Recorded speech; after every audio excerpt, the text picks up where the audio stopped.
In essence, a relationship is makes me cry. Two children tugging at each other's sleeves, shouting in unison, "Look what happened to me when I was a kid. Make it stop and make it better for me." This knocked me over. And to think that, a partnership, which also has so much beauty and joy, also has this in the pain. What came to mind when you were reading that is a quote from, I think it's Zechariah, this is a quote from the Bible. "Look at how I was wounded in the house of those who loved me." The shock of betrayal when you realize that it looked like they loved me and then they turned against me in some way at some point. Could it be that they turned against me when they saw who I really am? And this makes it very scary to be free. Free to be who you are in the world and really trust that it's going to be okay. And yes, we are like children who are hoping, sometimes hoping against hope, that somebody will love me as I always wanted to be loved. And my parents didn't come through in that way, we might think. And that can also be the truth, that they didn't come across in a truly loving way. And we're no longer blaming them, but we are acknowledging that it's still affecting us. It's Mayim Bialik's breakdown. She's gonna break it down for you, because she knows a thing or two. So now she's gonna break down. It's a breakdown. She's gonna break it down. Hi, I'm Mayim Bialik. And I'm Jonathan Cohen. Welcome to our breakdown. This is the place where we break things down So you don't have to. Today, we're going to break down how the heck to be an adult in relationships, period. Not easy. It's not easy, but I discovered this book, which was written half a minute ago by a person named David Rico. And I've been reading this book. I've been making Jonathan read this book, which after reading the book, it told me I shouldn't make him read this book. If he wants to read the book, he'll read the book.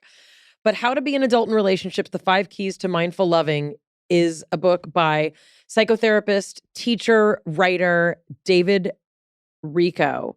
And he taught at Esalen for 25 years, which is a huge center of progressive psychology and incredible work. He's the author of over 20 books. I don't know if he's been asked to be on a podcast, but he agreed to come on. I literally said to Valerie, is he still with us? Like, I didn't know. I don't know anything about him except this book rocked my brain. It doesn't matter what type of relationship you're looking for. Yes, it's fantastic if you're looking for love, if you want romantic relationship, but this book will transform how you relate to everyone in your life. Yeah, the things that Dr. Rico, he's asked me to call him David, the things that David talks about in this book are literally the things that we all need just to function in this world. He does have a spiritual approach. He comes from a Catholic background and then switched over to Buddhism. But it's a book that also has exercises at the end of each chapter. And I just needed to talk to this man and see who this person was who wrote this book, that every single paragraph, there's something I'm underlining and highlighting and freaking out about. His most recent book is Ready, How to Know When to Go and When to Stay. He's kind of like, he has run the gamut of understanding and communicating to people about healthy, grounded relationships in a really, really eloquent, beautiful way. It's such a pleasure to welcome to the podcast, David Rico. Break it down. Thanks for inviting me. I'm very excited that you're here. I consider it one of the great accomplishments of having a podcast that Valerie was able to track you down. Your book, How to Be an Adult in Relationships, The 5 Keys to Mindful Loving, is kind of like, it's my number one book in my life when people say, I'm having trouble in my relationship and we can't figure it out and what's going on. And I don't know if this is the solution for everyone, but this is a profound, profound piece of literature. And I am so excited to speak to you about it. Jonathan and I both have it. Different covers, though, so that's exciting. Yeah, the difference is Mayim, you have the original one, 2002. Yes. And then he has the 20th year anniversary one, which has all that you have plus more. So I win. Jonathan wins in all things, but especially in this. Here's the thing, and this is what I'm going to say about your book.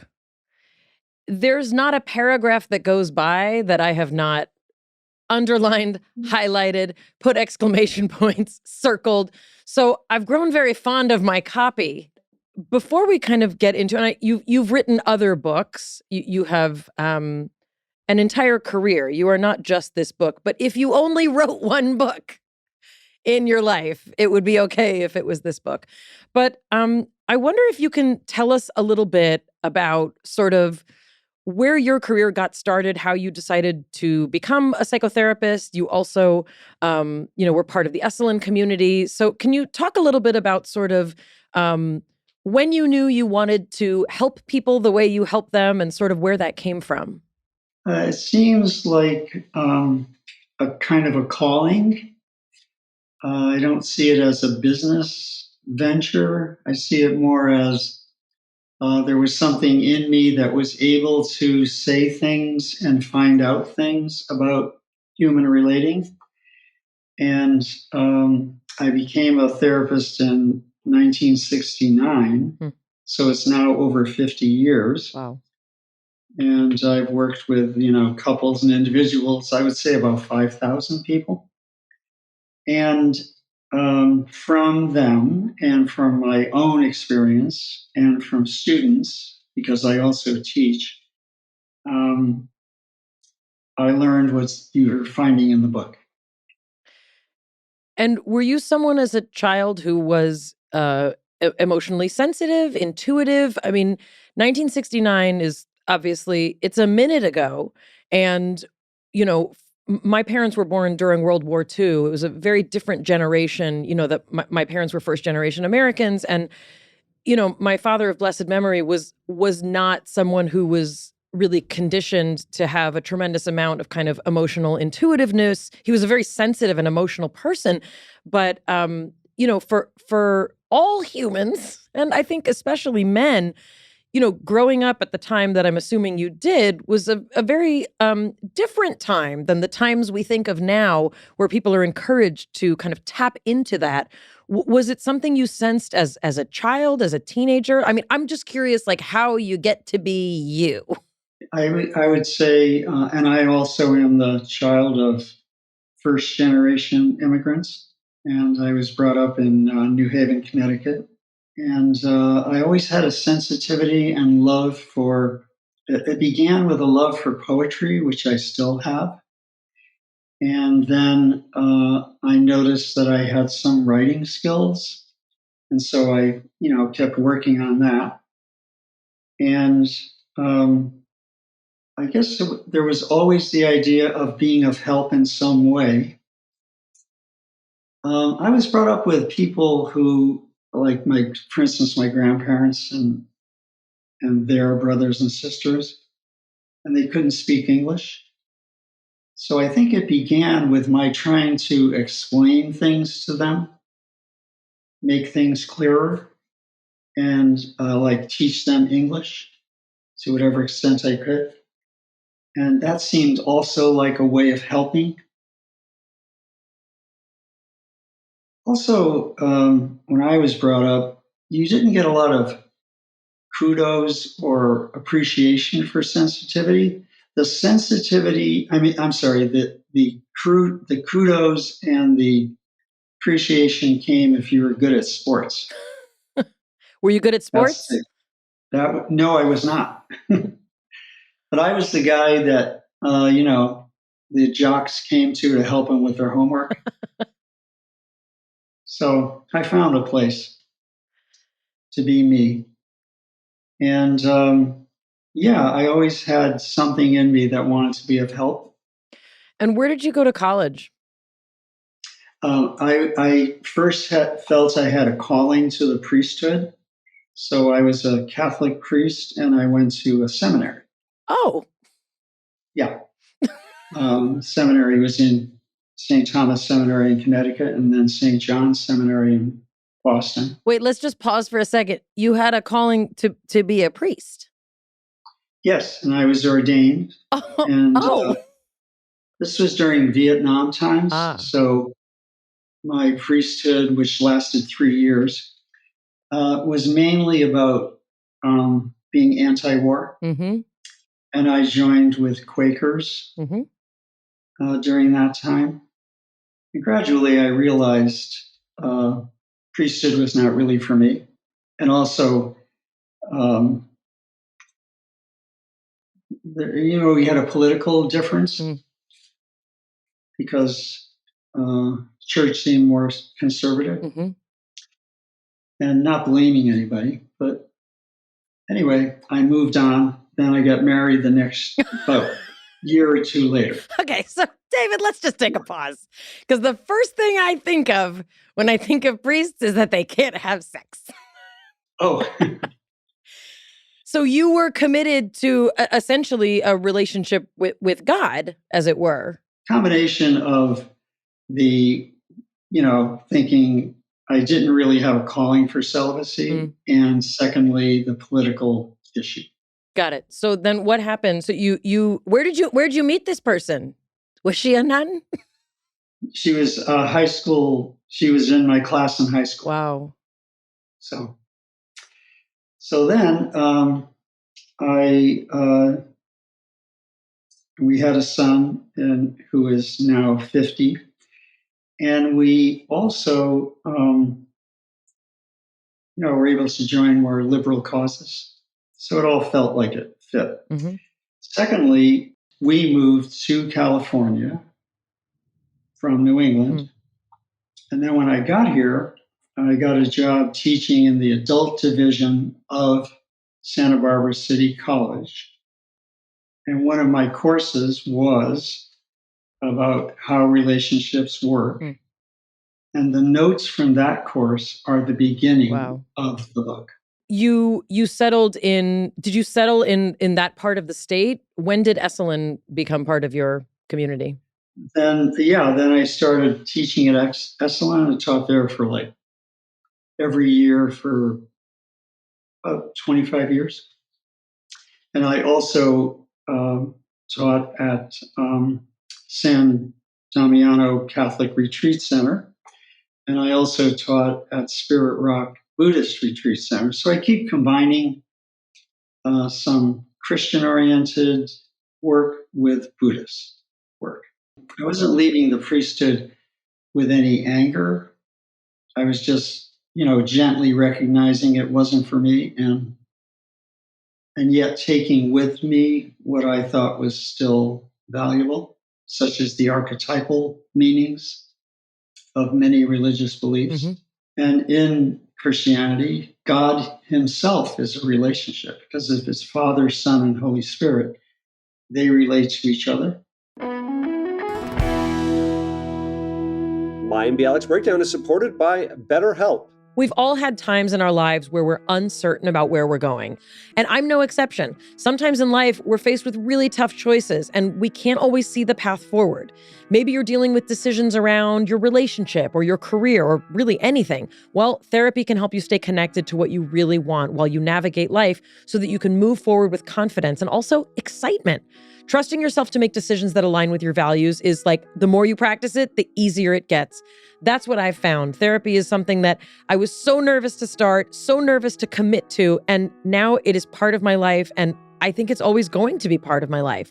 We cannot recommend therapy enough. Why not give BetterHelp a try? It's online, it's convenient, flexible. You can build it around your schedule. You fill out a brief questionnaire, they'll match you with a licensed therapist, and you can switch therapists anytime for no additional charge. Let therapy be your map with BetterHelp. Visit betterhelp.com/break today to get 10% off your first month. That's betterhelp.com/break. Mayim Bialik's Breakdown is supported by Squarespace. Squarespace is the all-in-one platform for building your brand and growing your business online. Stand out with a beautiful website, engage with your audience, and sell anything, your products, content you create, even your time. Squarespace makes it so easy for creators and educators to monetize their content and expertise in a way that specifically fits their brand. With member areas, you can unlock a new revenue stream for your business and free up time in your schedule by selling access to gated content like classes, online courses, or newsletters. Stand out in any inbox with Squarespace email campaigns. Collect email subscribers and convert them into loyal customers. You start with an email template and customize it by applying your brand ingredients like site colors and logo. Built-in analytics will measure the impact of every send. You can also support your cause by gathering contributions with PayPal, Apple Pay, Stripe, and Venmo. Gain powerful insights into who's visiting your site and how they're interacting with your content with their in-depth website analytics tools, including page views, traffic sources, time on site, most read content, audience geography, and so much more.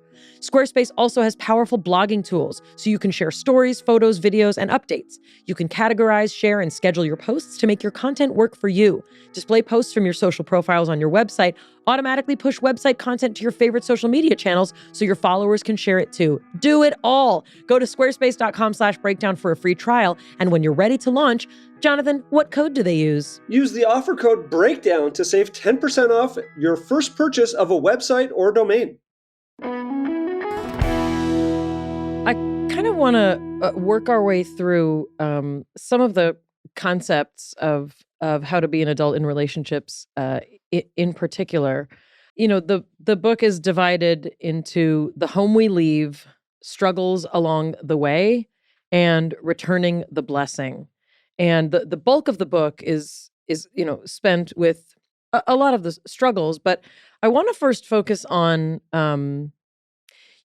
the first two chapters, which is how it all began, and then the second chapter is called Love and Less, which I really love in so many ways.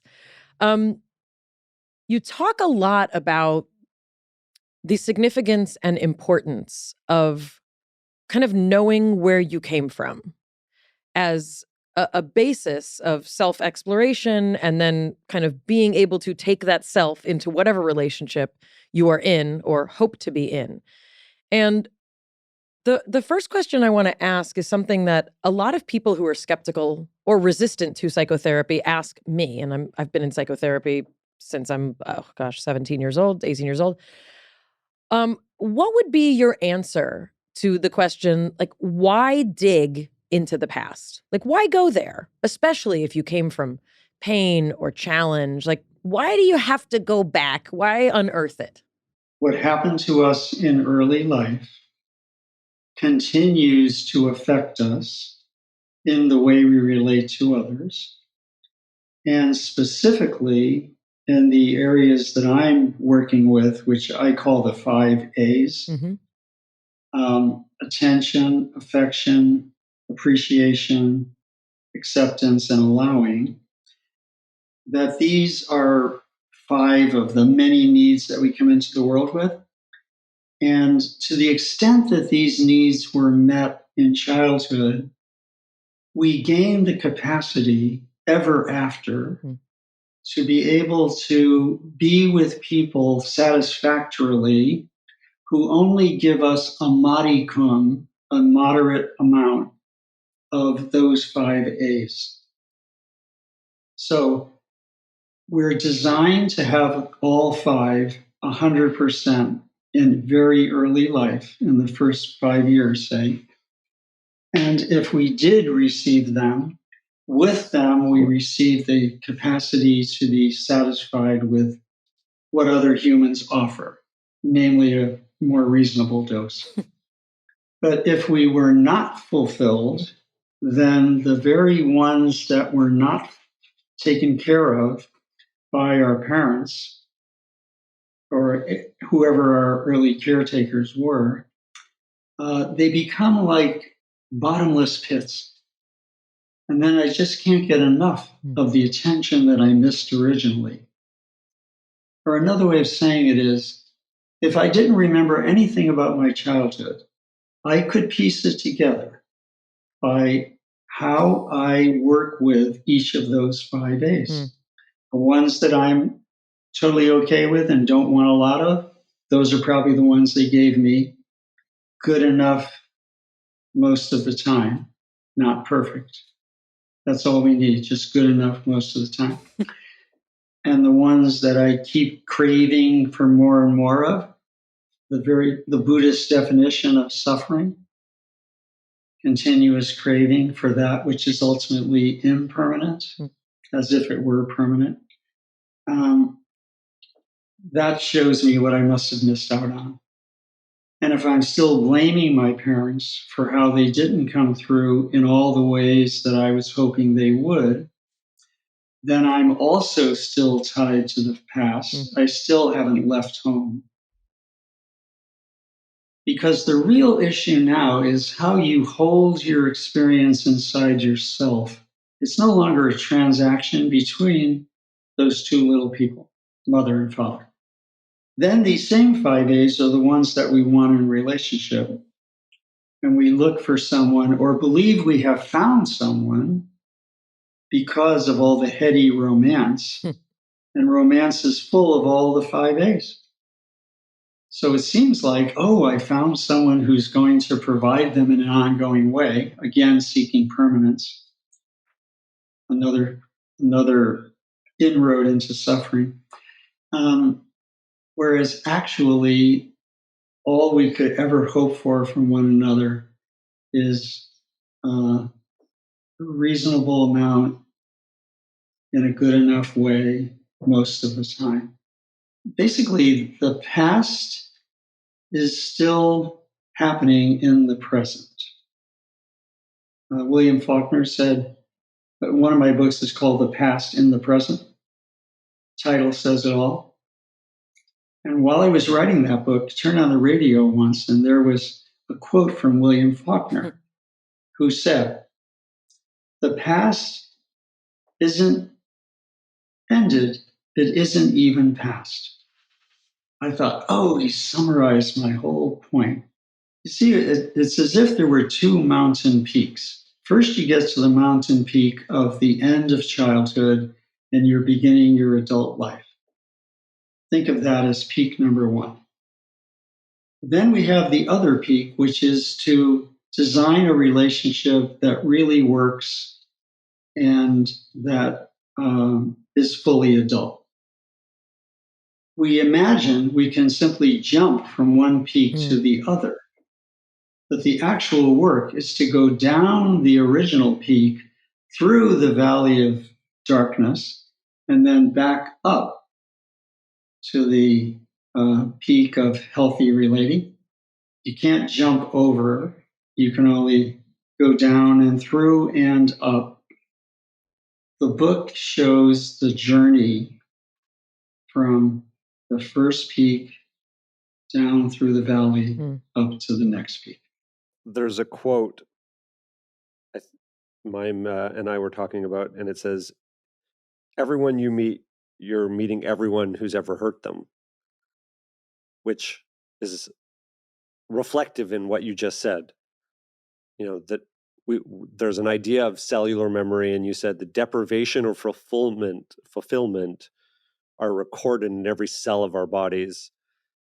I think my job in this interview is just going to be repeating what you've said so that people are tracking at home, because the level of information actually that you're providing here is textbooks worth of detail that people aren't always aware of how that's impacting their lives. So if the deprivation or fulfillment from their childhoods are being recorded in their cells, what they might not realize is how much that's impacting their perception of a current moment. Definitely. Or how much it's motivating their behavior to go out and seek something that they see as a positive attribute in a partner, only to get over the lust phase of the relationship in 3, 7, 12 months, and then realize, wait a second, the person I'm actually have in front of me right now, well, they have their own profile that I wasn't even aware of because I was caught up in trying to fulfill my needs. They were trying to jump over the same way you were. instead of thinking of a relationship as embarking upon a kind of work together that we do. What is this work?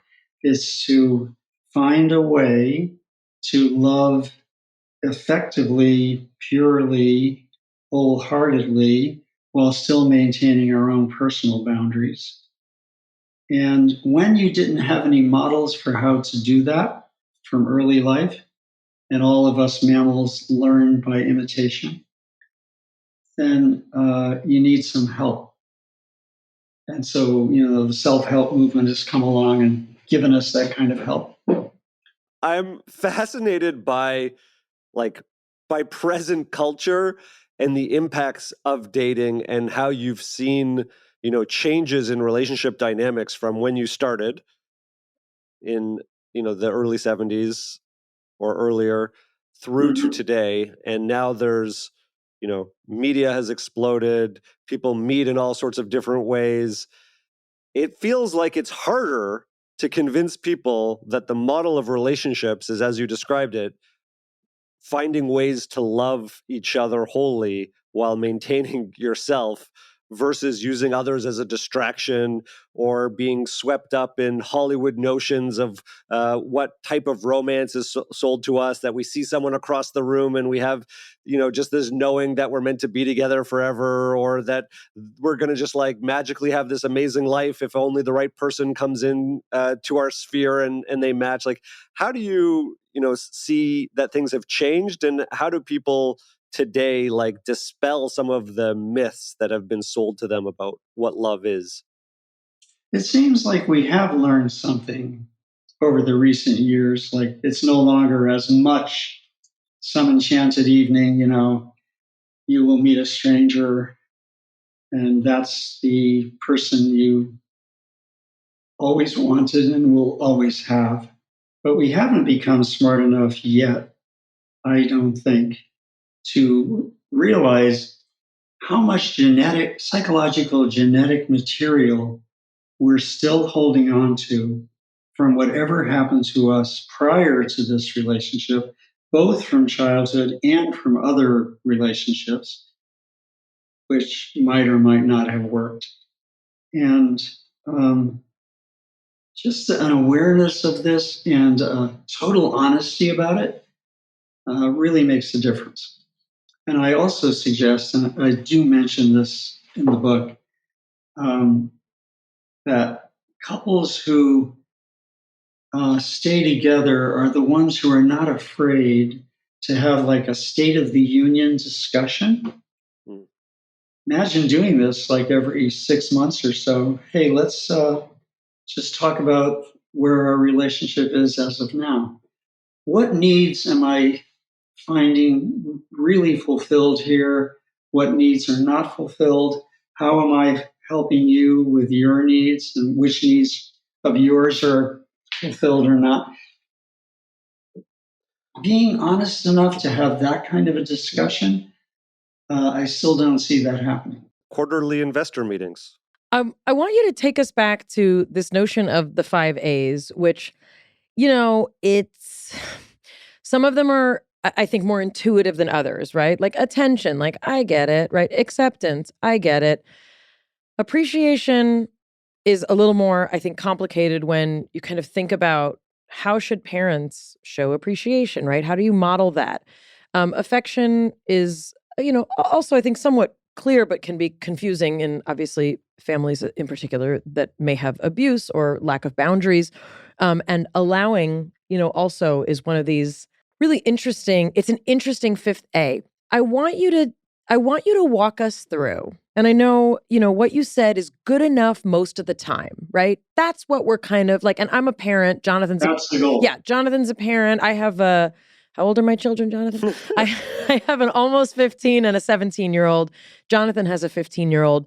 And we both, separately, we did not have children together, but we both practiced attachment parenting and, very conscious and very progressive and all the things. But I want you to walk us through these 5 A's in kind of as bullet pointy a way as possible for you to explain to us what would it look like for parents to provide kind of safe and healthy attention, acceptance, appreciation, affection, and allowing. What does it look like? First of all, regarding attention, the better word, the softer word is attentiveness. Mm-hmm. And when you're first born and have no vocabulary, all you can do is cry in different ways. The parents have to be attentive enough 24/7 to be able to tell what you're needing in that moment. Do I need to be fed, held, or changed? And I have a different cry for each of these. And when I notice that my parents get it and fulfill the need appropriately, I begin to trust that I was born into a world where people really do care and that they can respond. And that my communications land somewhere. I'm already getting a sense of agency. Mm-hmm. Then I start to, at the same time, I am asking to be held. That really means a physical affection. And I want to be held in a way that has a lot of cuddling and warmth to it. And I find that also in my parents. So now we're doing this as if it were an ideal arrangement. Yep. I'm all about the ideal. And yeah, and this tells me that my body is wonderful just as it is. And it also tells me that there's a genuine caring, a loving feeling coming toward me. And of course, now we know that the brain does not fully evolve until around age 25, and that a big part of the brain evolving is the physical holding of the baby. I am born into a household that might also have brothers and sisters, and this is where the appreciation comes in. Within the word appreciation is the Latin word for price. So by appreciation here, I mean that you feel valued, that they love having you, that you weren't just another burden in the family, that you are not being taken for granted, and that you're not being compared to the other siblings, that you're loved and valued just as you are.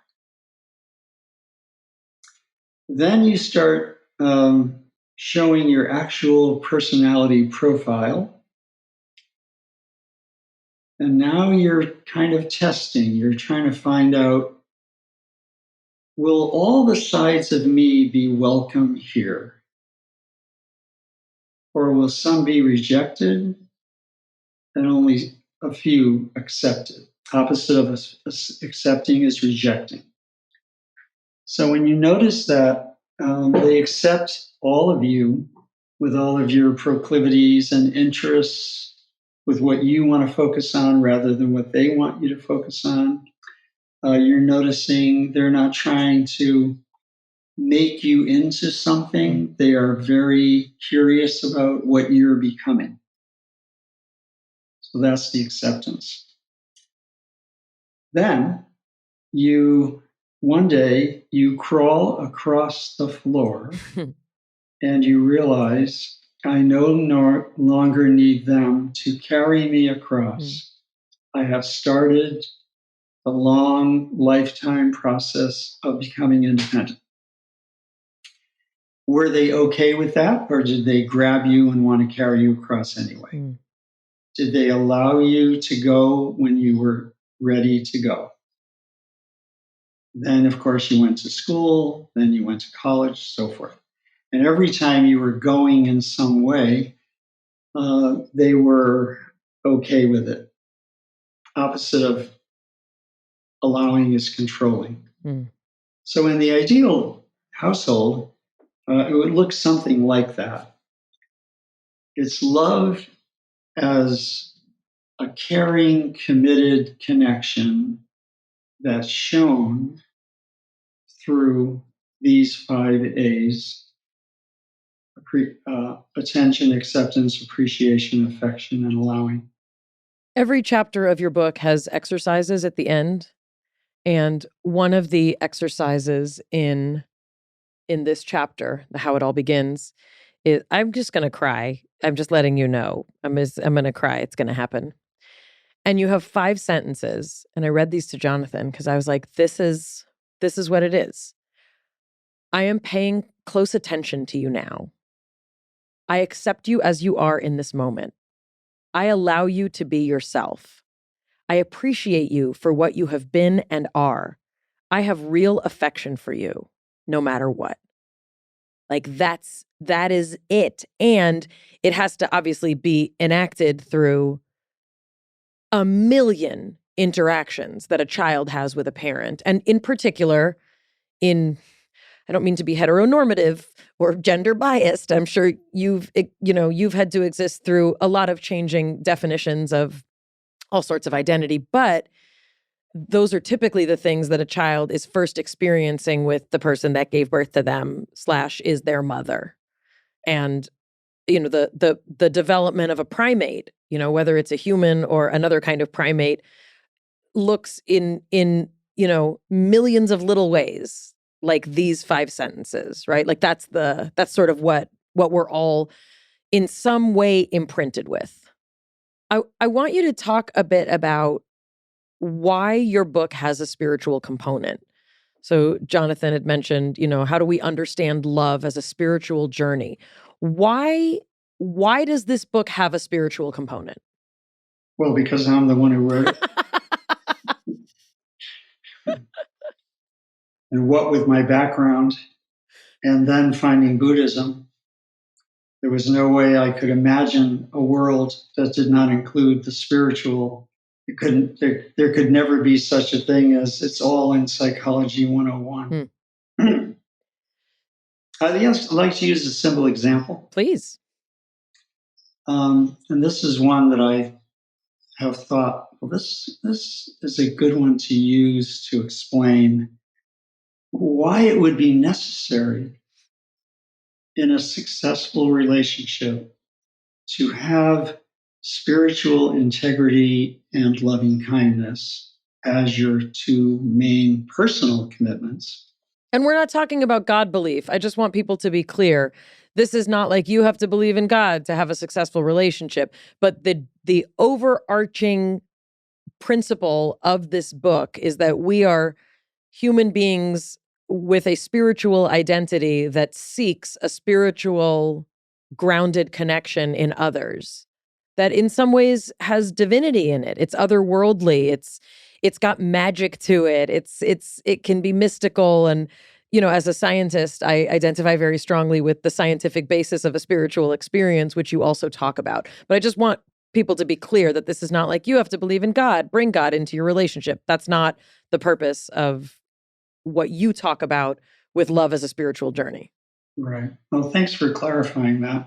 And yes, I'm more oriented toward using words like higher power. Mm-hmm. Higher power than what? Higher power than our ego, which thinks it's in full control and is unwilling to bow to the givens of life. One of which is sometimes people don't come through for you the way you want them to.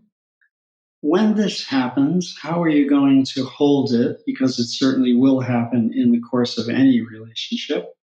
If you were just to work on this psychologically, you would be 1, assertive, 2, communicative, 3, asking for some type of agreement to make things different.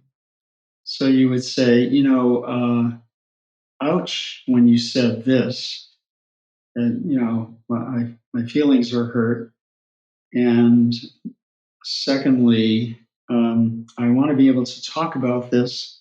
I want us to be able to communicate in ways that don't hurt each other. Mm. And we're doing this without any blaming, just like matter-of-factly. And then I'd like to make an agreement for, how we use words toward each other in the future. Mm. So that would be working just psychologically. But when you add this, and I'm making a personal commitment here never to retaliate. So I'm never going to come back at you and make you feel hurt.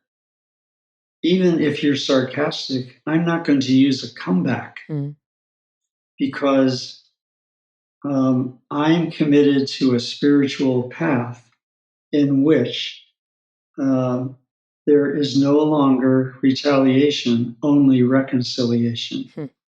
There is no longer trying to get back at someone. There is no longer such a thing as what goes around comes around. No, now it's may what goes around come around in a way that helps all of us. So I'd like you to know that no matter what happens with our dialogue, the one thing you can trust is I will never be doing anything to get back at you. Right. That's a spiritual concept. Right. You're bringing in something spiritual because if you went to Freud and you said, well, I got back at her anyway, he'd say, oh, okay, yeah. Oh, Freud. Like it's okay. And, from a psychological point of view. And by the way, I myself made a vow never knowingly to retaliate again. It changed my life. I made this vow to Buddha. And the wonderful thing about the vow was I didn't plan to make it. I was just in a temple. And I looked at the statue of Buddha and I said, I'd like to vow never again to retaliate, knowingly, of course. And, that's a difficult thing for an Italian person to do. Because I was not brought up to believe that revenge was okay. I was brought up to believe that revenge was a sacrament. It was a wonderful relief and release to let go of just that one thing. That's what I mean by bringing in a spiritual dimension. The spiritual is always the more than what psychology offers or how far psychology can go. It's also the more than what science offers. I was noticing how just thinking about and looking at the moon, thinking about, how it goes through phases. And I said to myself, oh, I wonder what my phases are. I know the phases of the moon, but I wonder what my phases are. So now I'm seeing more than just a moon, which could be described in science and is described quite satisfactorily. But I'm going one step further and I'm making it into a metaphor that even has a kind of calling in it. It's inviting me to wonder how I am also doing exactly what the moon does and other things in nature. So this is how my life has changed. I see things in this new way. I see things metaphorically. I look for the more than meets the eye, the more than what books can describe. And the challenges in relationship are met best when we come from a spiritual perspective. So we know that the 5 A's are, as you described them, components of unconditional presence, right? It's the goal, these 5 A's. But the kind of dark side of those are the 5 mindsets of ego. These blew my mind. I mean, I always knew them, and I've studied a little Zen Buddhism, but you list fear, desire, judgment, control, and illusion as the 5 mindsets of ego. Like, these are the things that will bring all of us down, whether you're in a relationship or not. Like, these are the things. So fear looks like, this is I'm directly lifting this. I perceive a threat in you, or I'm afraid you may not like me, so I'm on the defensive. So a lot of defensive behavior in relationships is actually fear. And you put desire in there, and I was thinking, like, but we want to be desired and we want to desire someone, but the dark side of it is I'm trying to get something from you. Like, there's something you have that I'm going to possess. I'm going to skip judgment for a second because it's my favorite. Control is I am attached to a particular outcome and I need to fix, persuade, advise, or change you. This is like my beloved. Like, there should be a picture of me next to that quote. I'm just being honest. Illusion. I have a mental picture of or belief about you, and it obscures what you're really like. I mean, this is also can be magical thinking, which can feel really special and beautiful. But the 5th one, judgment. This blew my mind.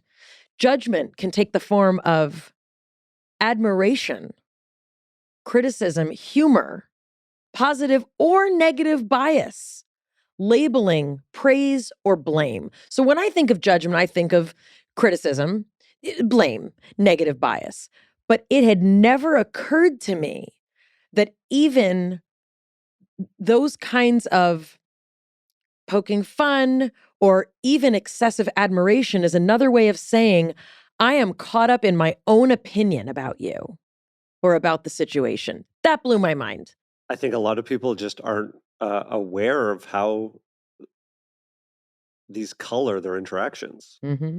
We grow up normalizing teasing or calling out people for certain criteria. Like, it was not so uncommon to talk about physical attributes between my siblings and I, or comparisons. And I don't think that we really understand the impacts that some of these lenses have on us.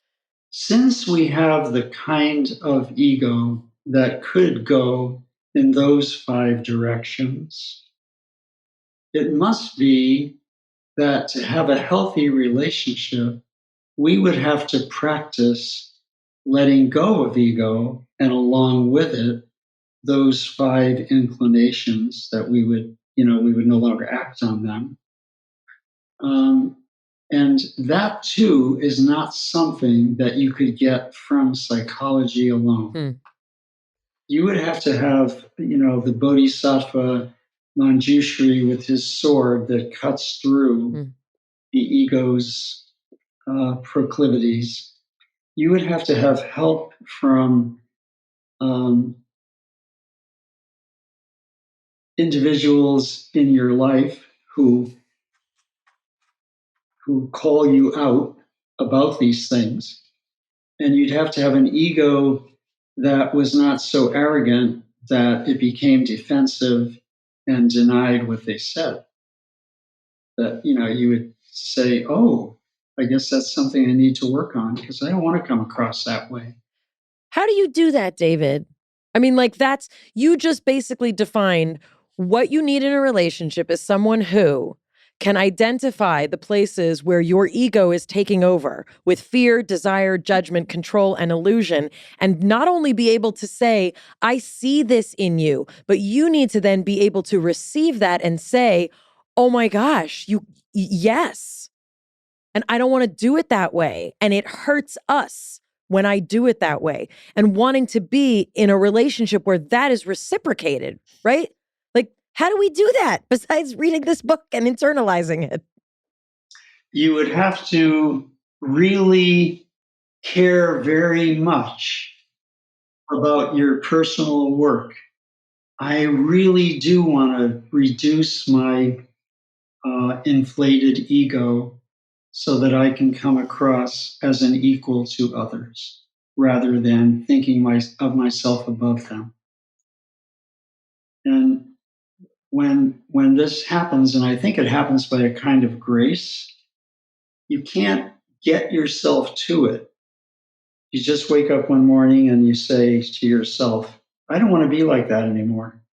And you start hearing when people call you out rather than immediately jumping to a defense. That's it. Like if 5 people a day tell you you're an asshole, maybe you're an asshole. You would want to be able to say yes to unanimous comments. You're very diplomatic, David. What's that saying? 50,000 Frenchmen can't be wrong. But in all seriousness, you know, the reason Jonathan and I started this podcast was kind of to talk to people about, you know, how they got to where they are on sort of their wellness journey. And this is hard work. This book is hard work. Like, this is not like, I've got the book for you.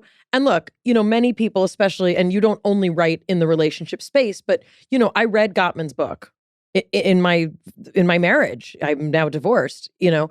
That's not why I got divorced. I didn't mean it like that. But I'm saying, you know, many of us have gone through those motions.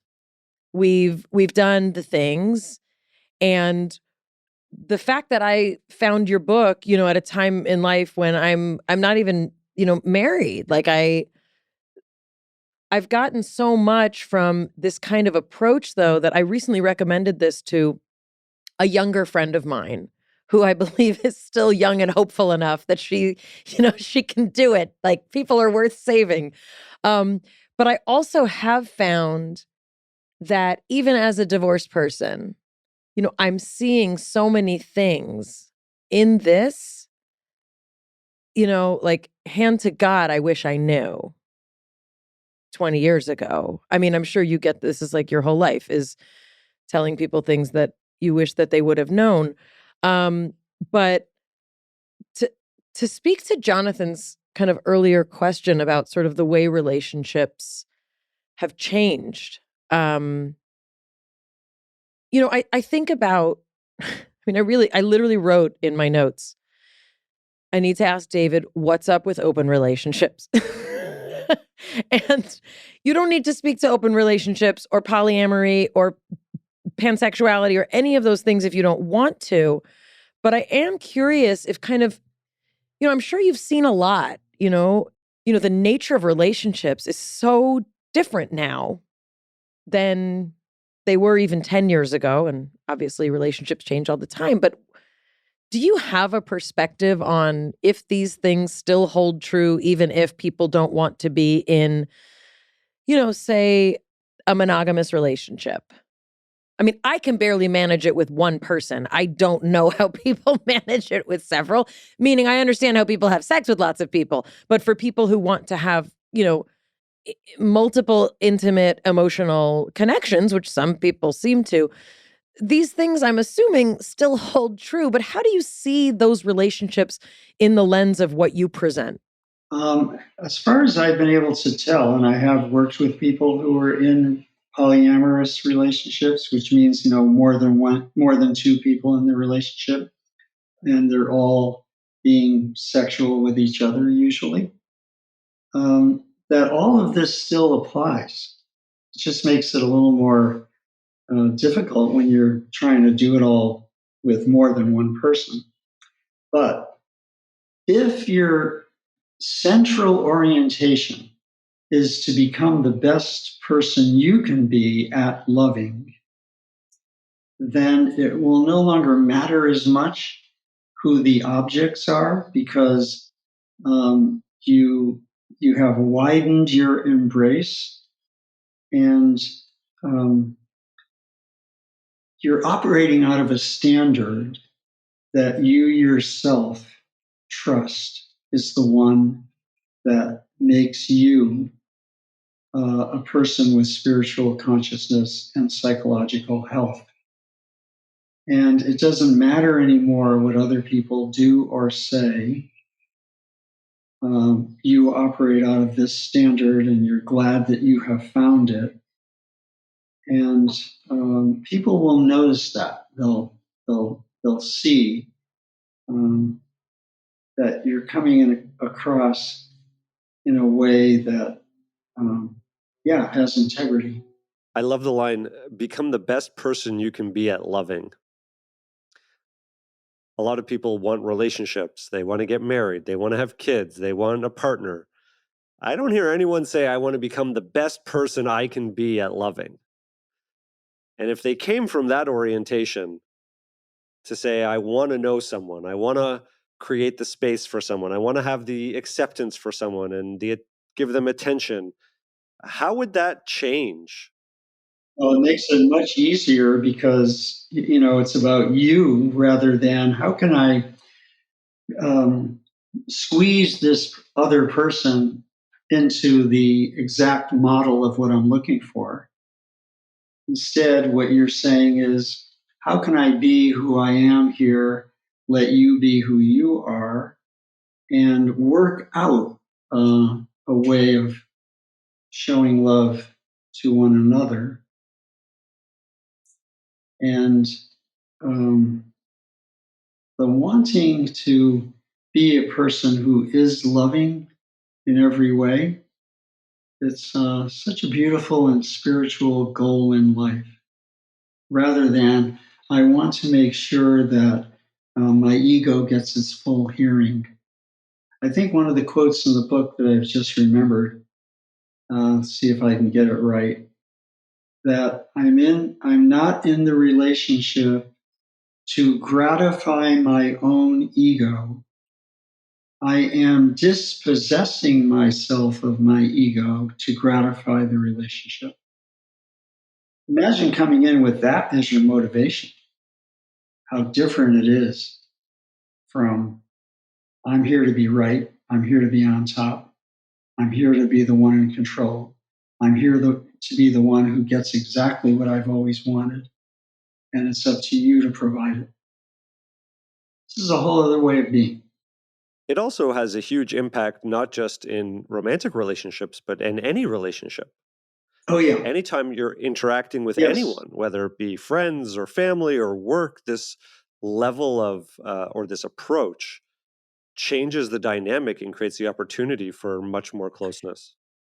Of course, since it is about your own standard, it's it spreads out, it embraces everyone. This brings us to a good place to ask about something you said earlier on, is that when you're in a new relationship, that like, and insert whatever you want here, all the details, the romance, like it's early, like there's lust, it's whatever it is. What you said is that the 5 A's are satisfied. I mean, they're seemingly satisfied because you are getting, you're getting everything you want and need. It's that honeymoon period, right? I'm imagining if people break up and reconcile, you also probably get a taste of this again, right? And for couples that have chronic breakups and getting back togethers, part of that drama is that you keep getting reassured that you're going to get what you want, because every time you do it again and get those 5 A's, it feels like I'm in it, I got it, everything's great. But what you also talk about, I mean, what, essentially the rest of the book kind of covers is sort of what happens when that period ends. And that's a very specific physiological and psychological shift, right? When you get into a mature relationship, beyond that, then you get to really see, can this person give me the 5 A's? Can I receive them? Can I give them back? There's going to be a natural shift, right? When you come out of that initial romantic period. And how do you guide people, or what's your recommendation? How do you know when it's like not going to work versus this is a different kind of relationship? Like, we're not going to have sex all the time. It's not going to always feel like he remembers what I'm doing every day. Well, you can tell the difference because you're staying with it, even though the quote thrill is gone, unquote. Or the thrill has become sort of milder, shall we say. Relationships go through phases, and I've identified 3, but then I added one before it. The three phases are one, the one you just mentioned, romance. Mm-hmm. And then it turns into where one ego ideal meets another ego ideal. In the second phase, you start to see the shadow side. Now you've got egos clashing and scraping against each other rather than hiding each other as they were before under the covers of romance. So that's the crucial point. Am I going to work on this, address what's happening, let myself feel the feelings that are coming up, hear the feelings of the other person or persons, and somehow resolve things so that our life becomes smoother and we're certainly growing together. And that leads to the commitment. What is commitment?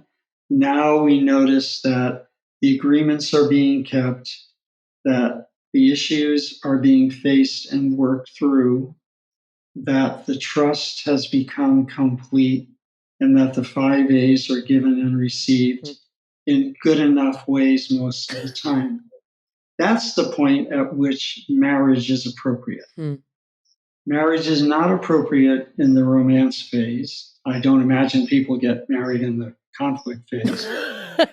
Oh, David, ye of little faith. You mean marriage doesn't fix the conflict? I guess some people would think that, yeah. People do it with kids. People do it with having kids, yeah. I added one more phase early on. It's investigation. So, David, I just want to tell you, you've had your own life. You got kids. I think you may have stepkids. Like, you have a whole universe. And it's not my business how you live your life, but this list is amazing. This list should be taught. I believe this book should be taught as part of like junior high school and high school curriculum. Like, this is my belief about this book. This is how deeply connected I feel to this list. Because, I mean, Jonathan and I have gone through the list. It's so good. The title of the list is Qualified Candidates for Relationships. Obsessed with this list. The first one is lives reasonably close by. It's important. Access. Especially if you're going to do the A of physical affection. Oh, it's very hard to get affection if they don't live reasonably close by, David. Number 2, can show the full spectrum of human feeling and welcomes yours. That's actually really big. We have different versions. In my version, number 2 is has no distracting ties that make true commitment impossible. Listen up, humans. Such as another relationship in progress, an old relationship unfinished, a divorce pending, a parent to be cared for or consulted. Like, this is a huge one, David. This is not just personal experience. I cannot tell you how many women in particular I know who engage in relationships with loving, wonderful men, but who are not free or available. And you put it on the list, has no active addictions, has no overpowering political or religious obsessions. That's really important. Wants children if you do, doesn't want them if you don't. Great. Has the sexual capacity, accessibility, and interest to satisfy you, or can work on it within the relationship. And what that means is like really works on it. Doesn't just say, it'll get better. Stop complaining.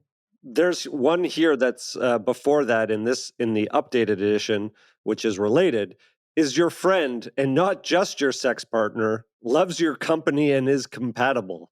Has no David's like, they're literally reading me my book. This list though, and we need to post this list because it literally, I want you to know, just from one human to another, there is nothing missing from this list, and everything that you need is on this list, has done at least half the work it takes to be healthy in life. At least half the work. Does not have so big an ego that you have to cater to it or else. Try dating in Los Angeles, David. You just try. You are not so infatuated that you cannot see his or her shadow side. Big one. There's one thing you say about sex that blew my mind. I mean, there's a lot of things you say about sex that blew my mind.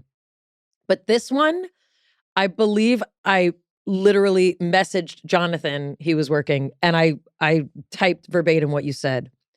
This is one of the kind of goals. And the thing that I really love about this book also, you do a lot in the first person.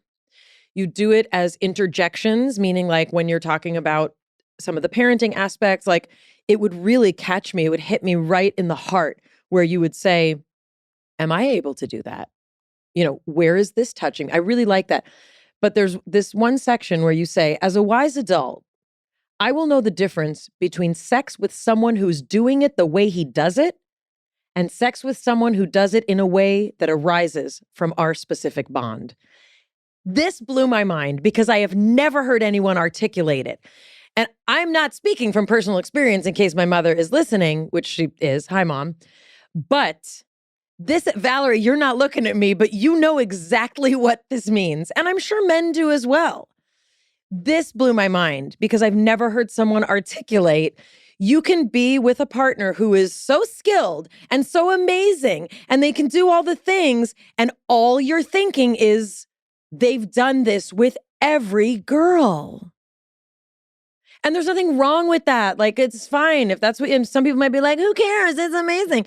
But as a wise adult, I want to be with someone who might not even be as good of a partner, but who is dialed into me sexually. That's profound. Where does this come from? How did you think to put those words that way, David? I guess I just noticed it over the years and questioned myself about it. You have to be very humble to write this kind of book. Yes, indeed. And free of a lot of the trappings of ego that you discuss and really help people also release themselves from. I want to ask you a personal question. And I know that you'll be honest. And if you don't want to answer it, you don't have to be. What were you like as a dad? I was hoping to give the 5 A's and trying, but I can't say I did it perfectly. And I also look back and notice how controlling and demanding and manipulative I was. And when I realized this, I went back and apologized. And I also apologized to my wife once because I had so many negative feelings toward my mother, who was abusive in some ways physically. And I noticed later in life that I was doing little retaliatory things before I made my vow, little retaliatory things toward my wife. And suddenly one day I realized, oh, you're trying to get back at mother through her. And the minute I realized that, it ended. And I also apologized. I said, I think what I've been doing, now I get it. I think some of the little ways I try to get your goat or trigger you is based on getting back at females. And I think many, many guys are doing this. It's hard to recognize it. But once you recognize it, hopefully, you then say no more of that. But the apologizing to the kids, the wife, it's like it really, well, it's like doing your 4th step in your inventory and, in the 12-step program. It releases you.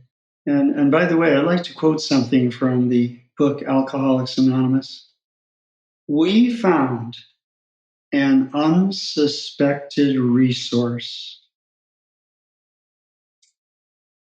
that turned out to be the same as the higher power.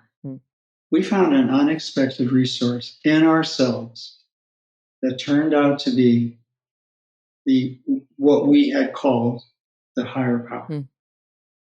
To me, that's like life-changing to realize that, oh, I have these resources in me. And these are also the ones that are filling me with grace that takes me beyond my ego.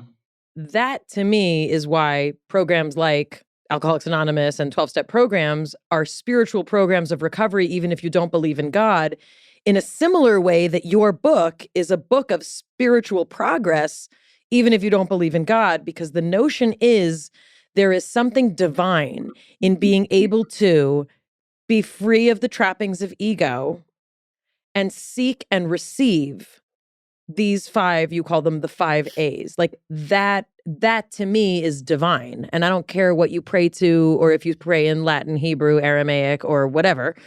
That's a spark of divinity to be able to say, I have in me what is, larger than the sum of its parts. You mentioned that a lot of men, I mean, I don't want to like reduce it to like mommy issues, but that a lot of men in, again, heteronormative relationships, a lot of men are often using or, unwittingly utilizing that relationship to try and heal, sometimes with poor skills, that kind of mother-child wound. Do you have, I'm just curious, like, what do women generally do? Because like people always say, women have daddy issues and they work those out. Like, is that a thing? Yeah, sometimes you've heard the expression, I marry my mother or I married my father. We will be condemned to repeat whatever is left incomplete from the past. And so if you have anger toward father that you never express, you might find the nearest innocent bystander, namely a partner, to be the one who gets the punishment that you think father deserves. From a Buddhist point of view, we don't believe in punishment. We believe in working on our karma. But I think it's both male and female. I'd like to close with you talking a little bit about one of, I think, the most powerful parts of the book. In essence, a relationship is makes me cry. 2 children tugging at each other's sleeves, shouting in unison, "Look what happened to me when I was a kid. Make it stop and make it better for me." This knocked me over. And to think that, a partnership, which also has so much beauty and joy, also has this in the pain. It's really profound. Can you talk about that a little bit? Gee, I found that what you read very touching. I don't remember writing that. But, you did. Yeah. It's on page 24. What came to mind when you were reading that is a quote from, I think it's Zechariah. This is a quote from the Bible. Look at how I was wounded in the house of those who loved me. The shock of betrayal when you realize that it looked like they loved me and then they turned against me in some way at some point. Could it be that they turned against me when they saw who I really am? And this makes it very scary to be free to be who you are in the world and really trust that it's going to be okay. And yes, we are like children who are hoping, sometimes hoping against hope, that somebody will love me as I always wanted to be loved. And my parents didn't come through in that way, we might think. And that can also be the truth, that they didn't come across in a truly loving way. And we're no longer blaming them, but we are acknowledging that it's still affecting us. Sometimes this work requires stepping in to something that feels uncomfortable or unfamiliar, and that can bring up a lot of fear. And there's something that you wrote about, which is we've heard people being labeled codependent when they cannot leave a painful relationship that has no future.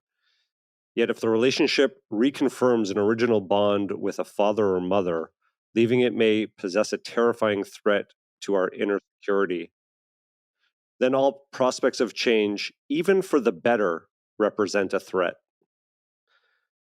And what struck me about that is that there can be a positive change that feels so disorienting that we can see it as too scary to actually take a step forward. And that just really struck me. Like, how does someone navigate towards something that is healthier with that memory, that, cellular information in their body that is maybe harder for them to step forward, because ultimately, if they do want something better for themselves, they have to move beyond whatever that information may be preventing them from doing. Well, that's what I was referring to in what Mayim read, has done half the work. Mm-hmm. Like, you have realized what work you have to do on yourself, maybe worked on it in therapy, and your integrity does not allow you to go into a relationship when you're not really ready for it. What does ready mean? That you will no longer be wanting to use your partner as a substitute for mother or father. And so the more you do the work, the better equipped you are to be in a relationship that can really work. So when I'm going to my own personal private therapy, which we certainly all need, I'm actually making a contribution to having a healthier relationship. And I think that also, and Jonathan, thank you for bringing that up, because that's been some of the most comforting parts of this book, and why I don't think that we can highly enough recommend it. I mean, how to be an adult in relationships, and also how to be an adult in love. But when I was able to have David, before I even knew that you existed as a human, you were just the author. Now you're this person. But you literally, like, this book walked me through, and I've been in therapy. I've been in wonderful therapy. But this book walked me through every bad decision I ever made in a relationship. And it not only made it make sense, it allowed me to forgive myself and to see that I don't have to do it again.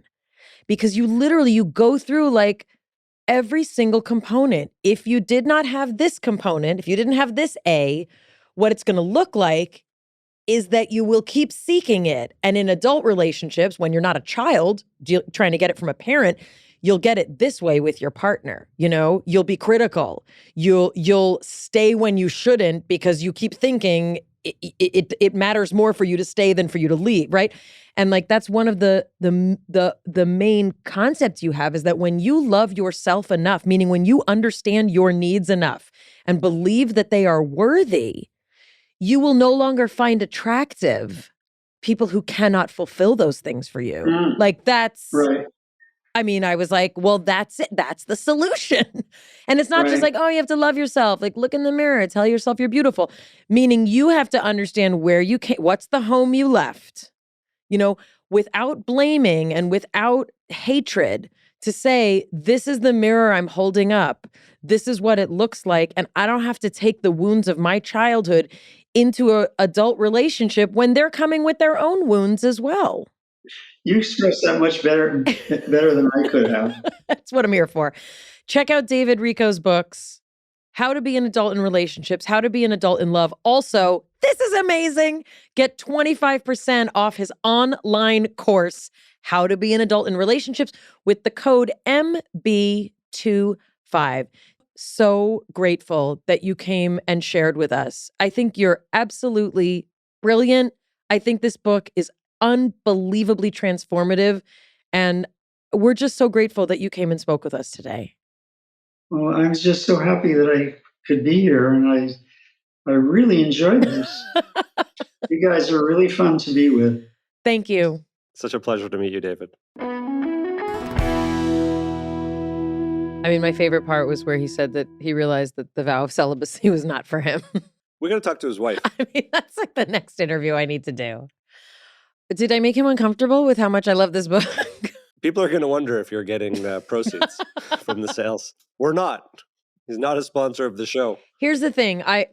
There's a lot of books that I like. There's a lot of books that I really touch me and move me, but I don't think I have found a book that I am more likely to recommend to people who really would like to, figure out why relationships are not working for them. Here's the thing about a lot of relationship books. There's so many, right? Like, number one thing in the self-help aisle is relationships and finding love. Right. Men are from Mars, women are from Venus. I did that whole thing. I read all the Dr. Laura books. Right. This book has like the most comprehensive bit of everything. It's practical, it's philosophical, it gets to the past and how the past is impacting the present. But it's very forward-looking. We're becoming just a promo for the book. The reason that I did want to focus on this book in particular, because I really love doing. Like, I'm a person who I like projects. I like when a book tells you, like, here's what to do and here's a workbook. You love an exercise. I love an exercise. But at the end of every chapter, it's not just like, write about this, write about that. He has like very specific curated things that you're supposed to do. And not all of them are like, write this down in a book. It's not that kind of thing. It is sometimes things about awareness. Or he will, he'll give you, he'll give you suggestions on how to make a commitment to the 5 A's, what that looks like in your life. Sometimes he'll give you like affirmations to use that are helpful. He has styles of meditation that he feels tap into different aspects of this. He also this is a great section. He talks about the opposites. Okay, we're gonna play a game, Jonathan. Here's a game. I'm gonna give you I'm gonna give you the A and you have to give me the opposite, right? So the 5 A's, if we remember, are attention, acceptance, appreciation, affection, and allowing. So, you ready? If I say like attentiveness, being attentive, what's the opposite of being attentive? Like, what do you not want someone to be? Being ignored. Very good. That's number 1. You did great. So the opposite of being attentive is ignoring. What else? Just like any other example? Dismissal. Good. Refusing to listen. Being unavailable is being. Sorry, what was that? Second A, being accepting. So what's the opposite? Opposite is not accepting, which is judgmental, critical. Those actually go with appreciative. So we can skip to appreciative. So the opposite of being appreciative is being criticizing and judgmental. But the opposite of accepting, he says, is trying to make someone over to be what we want. Trying to change someone. How many friends do you have who All start of them. a relationship? All of them. And they're like, this person has these good qualities, That's right. but if I could change these, right. Give me 6 months. And so the notion, I'll turn them into the partner that I want. That's it. And being in acceptance means this is who I got. Like, this is the person. So do I want to be with them or do I not want to be with them? No fixer-uppers. Trying to make someone over to fit your specifications, desires, or fantasy. I mean, I know so many people who do this. Being appreciative, the opposite is criticizing or having judgment. Yep. What's the opposite? And don't be snarky. What's the opposite of being affectionate? Withholding. So actually, he has being selfish, like acting selfishly, or being abusive, being abusive. And that can mean emotional abuse as well. It's that's a barrier. And finally, the opposite of allowing. Controlling, we already used. Very good. We didn't. Oh, I thought we used it. No, being controlling, demanding, or manipulative. The example that he gave was, this is a hard one. And I actually wanted to I wanted to like lean in. I mean, I don't know. I need to check what books he's written. He's written 20 books, but the parenting thing is really, really hard because I was actually explaining to my son just yesterday what RIE style of parenting is. Resources for Infant Educators is what RIE stands for, but RIE is a philosophy of parenting that is allows the child to explore without you constantly inserting your judgment, observation, or narration on their experience. And Miles, who thinks of me as like attachment parent, which they're not, they can go together. There's different kinds of parenting. And he was surprised. And what I said was the notion is children generally can figure things out. Like giving a child the authority to crawl across the floor. And I can hear a lot of, I don't want to say conventional because I feel like the way that I parent is conventional, like it's the way primates parent. But a lot of like Western parenting is like, well, they're going to put their finger in a socket. And, like, oh, you have to, or the other side of like, let's just see what happens. And the truth is that somewhere in between is what it really means to allow someone. And it doesn't change as adults. You have to allow that. Have you ever been around someone who narrates your experience? They're like, oh, that must have felt like this, but they're like wrong. And it's like off a little bit. Yes. It's like, oh, you're describing like your day at work. You're like, oh, that must have been devastating for you. You're like, no, it was just kind of annoying. Like that mismatch when someone applies their narrative to your life is so like, it feels so strange because it's like an attempt at closeness, but it's not. And then when parents do that to children, you're basically removing their ability to develop their own narrative. Like they might not be really emotionally struck by a situation that the parent observing would be like, oh, they're about to cry. And if you actually hold back a little bit and let the kid have their own emotion and not, you rush in and overpower them immediately, like they could really have a totally different experience. It's manipulation. I mean, that's literally, as adults, that's what it looks like. When you don't allow someone, to do their thing, right? And it kind of goes hand in hand with not being an acceptance of someone. When you don't allow someone, you're manipulating their experience. And I know a lot of people might be listening to this saying like, they're thinking too much about it.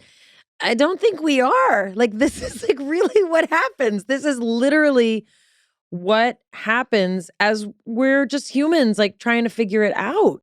Or some people are so certain in their own perspective of how they've interpreted what's happened to you. They're like, oh, if you only realize this was so bad, but like you have to let people come to their things in their own regard. Otherwise, they don't have any agency. Well, and I think that's where, I know for me, that's where a lot of my relating to partners can feel like parenting. And I've had partners say this to me, like, I'm not a child. And not that I'm treating them like a child, but someone who's tuned into that can see that kind of let me help you figure it out is actually what parents, are supposed to be helping children do. And adults have a whole different, course. Here is the spiritual commitment to the 5 A's. Attention means consciousness of the interconnectedness of all things. Acceptance means saying an unconditional yes to the sobering givens of existence, the facts of life. Appreciation means an attitude of gratitude. Affection means the love we feel for others and for the universe. Allowing means that we grant to others and protect in ourselves the right to live freely and without outside control. I'm in. Lovely. I'm in. Lovely. That was really a treat. Jonathan, thank you so much for reading this book, being a partner in reading this book with me. And our hope is that if you've listened to this podcast, you will consider exploring David Rico's books, look up How to Be an Adult in Relationships, and also use that coupon. You can get 25% off his online course, How to Be an Adult in Relationships, if you use the code MB25.